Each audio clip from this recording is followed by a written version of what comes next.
Today I'm going to talk about my favorite mechanism in Barker's Row. This is a game from Overworld Games, and obviously I have visuals today so I can adequately explain the mechanism that I really love in this game, which is tied to this track that you'll have in the game, and I'll explain what this means in a second. First, to understand some basic concepts, this is a game where you have these attractions in hand of different colors, so this one's pink, and you are trying to be able to play this attraction, get this attraction into your crowd. So you're kind of signing up this attraction to better attract a crowd, because the point of the game is to get the most people on your grandstand, or not the most people, the first player to get 15 people on their grandstand, 14 people. Fill up the grandstand with people.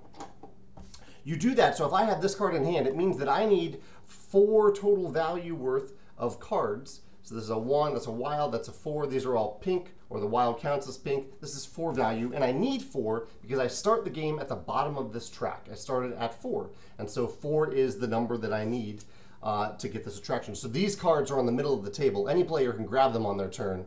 And you do so if you are able to play an attraction. So on my turn, if I'm at the level 4 spot, I have this card, and I see these cards in play, I would probably use my turn to grab these cards and play this attraction. What happens then is really cool, because you move up the attraction track, or this track. It gets harder and harder throughout the game to play attractions, because the attractions themselves don't have values on them. It's the track that does. So when I'm at this level, I need 5 value worth of cards, not 4, but 5 to be able to play an attraction. And then 6, and then 7, goes all the way up to 10. You've probably seen this in other games. I think I've seen it in a few other games. But what I really like about this track is how you can manipulate it. Because a number of these cards, or at least some of these cards, have abilities, one-time abilities that you can play once you have the attraction in your show. You can, on your turn, you can use that attraction's ability. So as you play these attractions, you get more and more abilities, and they aren't ongoing, they're one-time abilities, so you need to use them at the right time. And some of them manipulate this track. So not only is this track a nice mechanism for making the game harder and harder as you get more abilities that actually make the game easier, but it also gives you something to manipulate throughout the game. It isn't just tracking your current status. You can manipulate it. You can there's a card that lets you move down on the track. There's a card that lets you count, even if you're at the 5 level, it means that you can count for 1 level down. There are cards that look at the track and say, hey, how high on this track are you compared to other players? I really like all the thought that went into this, such a simple mechanism, this track of making the game harder and letting players manipulate it.